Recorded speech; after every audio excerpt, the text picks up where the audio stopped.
जाऊं। बिस्मिल्लाहिर्रहमानिर्रहीम।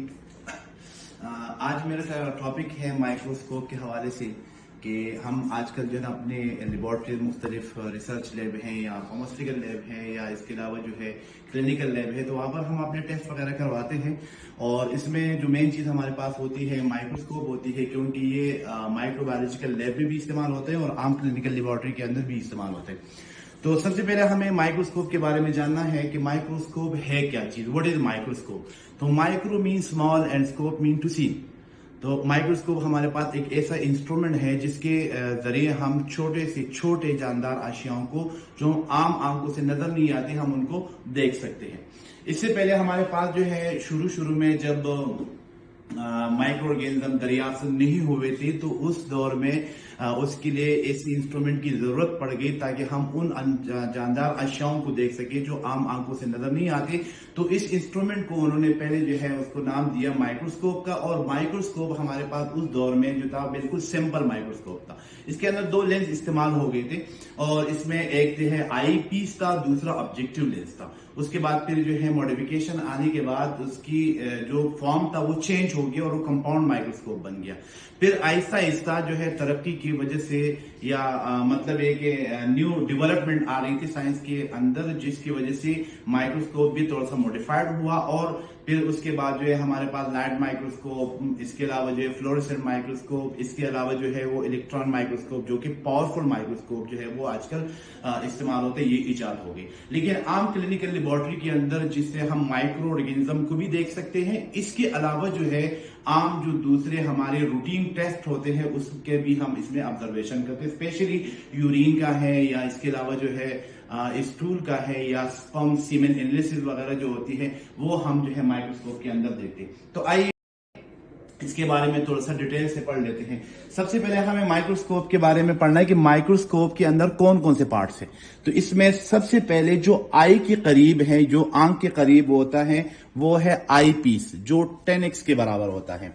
इसके अलावा इसमें दूसरे हमारे पास पीसीज है जिसको ऑब्जेक्टिव लेंस कहते हैं। और ये ऑब्जेक्टिव लेंस असल में स्लाइड के ऊपर जो हम ऑब्जेक्ट वगैरह रखते हैं तो उसी के करीब होते हैं और वो ऑब्जेक्ट होने के करीब होने की वजह से इसको ऑब्जेक्टिव लेंस कहते हैं। इसके अलावा जब हम इसके दूसरे पार्ट्स वगैरह को देखते हैं तो इसमें मेन चीज हमारे पास जो है वो लाइट की होती है, क्योंकि इसको लाइट माइक्रोस्कोप इस वजह से कहते हैं कि ये इलेक्ट्रिसिटी की वजह से ये चलता रहता है। जब इलेक्ट्रिसिटी होगी तो आप इसके अंदर चीजें देख सकते हैं, अगर इलेक्ट्रिसिटी ना हो तो आप इसके अंदर कोई ऑब्जर्वेशन नहीं कर सकते। इसके अलावा इसमें जो मेन अहम चीज है वो है डायफ्राम की। जब आपके पास डायफ्राम ऑन हो तो डायफ्राम का काम क्या है कि जो लाइट है उस लाइट की इल्यूमिनेशन करता है, वो लाइट को पास करके और जो आपका स्लाइड के ऊपर जो भी चीज पड़ी हुई है उस लाइट को उससे पास कर देते हैं और आपको जो है वो चीज आई पीस के जरिए नजर आ जाता है। ये आई पीस है इसका।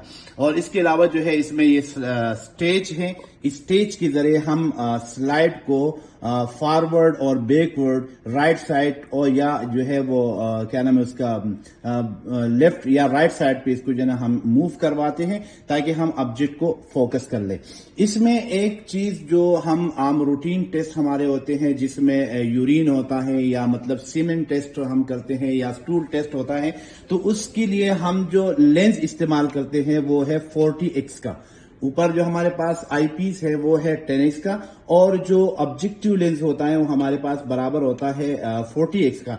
तो 10 को जब हम 40 से मल्टीप्लाई करते हैं तो ये बराबर हो जाता है 400x का, यानी 4000x का जो नहीं बराबर हो जाता है। तो इससे हम जो है क्या करते हैं, इसकी मैग्निफिकेशन के थ्रू उस ऑब्जेक्ट को जो रूटीन टेस्ट में हमारे पास नॉर्मल होते हैं उसको हम देख सकते हैं। जब हम माइक्रो ऑर्गेनिज्म की तरफ आते हैं जिसमें हम बैक्टीरिया वगैरह चेक करते हैं तो बैक्टीरिया के लिए हमारे पास जो लेंस यूज होता है वो 100x होता है और 100x को दूसरा नाम आइल इमर्जन लेंस भी कहते हैं, जिसके जरिए हम क्या करते हैं बैक्टीरिया को देखते हैं। अब बैक्टीरिया को देखने के लिए हमारे पास सबसे पहले जो है ग्राम स्टेन का प्रोसेस आता है। ग्राम स्टेनिंग के अंदर मुख्तलिफ किस्म के डाइज यूज होते हैं जो जिसको जो है एक साइंटिस्ट ने इजाद किए थे जिसका नाम है हेंस ग्राम 1886 में। اور اس نے مختلف ڈائز جو استعمال کی، ان میں سے ایک تھا کرسٹل وائلٹ، دوسرا تھا آیوڈین جس کو مارڈنٹ بھی کہتے ہیں، تیسرا ہمارے پاس ڈی کلرائزر ہے، اور چوتھا ہمارے پاس ہے سیفرنین جس کو کاؤنٹر یا سیکنڈری سٹین بھی کہتے ہیں، سیکنڈری سٹین بھی کہتے ہیں۔ اب سٹیننگ کا طریقہ کار کچھ یوں ہے کہ سلائڈ پہ سب سے پہلے ہم نے بیکٹیریل کلچر کا سمیئر بنا دیا، اس کو ہم نے ایئر ڈرائی یا ہیٹ ڈرائی کر دیا۔ اب ہیٹ ڈرائنگ اس وجہ سے ہم کرتے ہیں کہ یہ سلائڈ کے اوپر ہمارا جو سمیئر ہے وہ چپک جائے، اس کے ساتھ جو ہے وہ لگ جائے، فکس ہو جائے۔ فکسنگ کے بعد پھر ہم کیا کرتے ہیں، اس کو کرسٹل وائلٹ جو ہے وہ ایڈ کرتے ہیں۔ اب کرسٹل وائلٹ کتنا ایڈ کرتے ہیں، 1 ڈراپ اس میں ہم ایڈ کرتے ہیں فار 1 منٹ کے لیے، اور یہ اس وجہ سے تاکہ ہمارے پاس جو بیکٹیریا ہے وہ اس کلر کو گین کر لے۔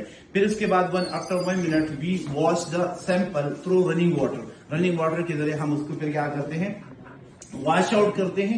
واشنگ کے بعد پھر ہم اس کو مارڈنٹ یعنی جو آیوڈین ہے، آیوڈین ہم ایڈ کرتے ہیں تاکہ وہ فکسنگ ہو جائے، یعنی اسی سمیئر کو فکس کر لے سلائڈ کے اوپر۔ پھر اس کے بعد ہم اس کو رننگ واٹر سے اس کو واش کر دیتے ہیں۔ واشنگ آؤٹ کے بعد پھر اس کو ہم ڈی کلرائزر کے ذریعے اس کا کرسٹل وائلٹ کلر کو ریموو کر دیتے ہیں۔ ریموونگ کے بعد پھر ہم کیا کرتے ہیں، اس کے ساتھ جو ہے پھر سیفرنین کو ایڈ کر دیتے ہیں، اور سیفرنین کا کام یہ ہوتا ہے کہ اگر آپ کے پاس گرام نیگیٹو بیکٹیریا ہے تو وہ کرسٹل وائلٹ کلر کو ریموو کر کے سیفرنین کو ایبزارب کر لیتے ہیں، جس سے ہمیں اندازہ ہو جاتا ہے کہ یہ گرام نیگیٹو بیکٹیریا ہے۔ آفٹر دس پھر ہم اس کو سلائڈ کو ایئر ڈرائی کرتے ہیں، اور ایئر ڈرائی کرنے کے بعد پھر سیڈار ووڈ آئل یعنی آئل ایمرجن جس کو ہم عام زبان میں بھی کہتے ہیں، اس آئل کو اس کے اوپر ڈراپ جو ہے ڈال کر اور مائکروسکوپ کے اندر 100x پہ آبزرو کرتے ہیں۔ اب اگر ہمارے پاس پنک کلر کی کالونیز آتی ہے تو اس کا مطلب یہ ہے کہ یہ گرام نیگیٹو بیکٹیریا ہے، ادروائز اگر پرپل کلر کی ہو تو اس کا مطلب یہ گرام پازیٹیو بیکٹیریا ہے۔ یہ تھا ایکسپلینیشن مائکروسکوپ کا۔ تو مائکروسکوپ کے اندر ہمارے پاس جو میکرو مالیکیولز ہوتے ہیں یا مطلب مائکرو مالیکیولز ہوتے ہیں عام روٹین کے، وہ بھی آبزرو کرتے ہیں۔ دوسرا ہم جو بیکٹیریا وغیرہ ہوتے ہیں جن میں گرام پازیٹیو یا گرام نیگیٹو بیکٹیریا ہوتے ہیں، وہ دونوں بھی اس کے اندر آبزرو کرتے ہیں۔ اگر کوئی مسئلہ ہو، کوئی کویسچن وغیرہ ہو تو آپ کمنٹ میں مجھ سے پوچھ سکتے ہیں۔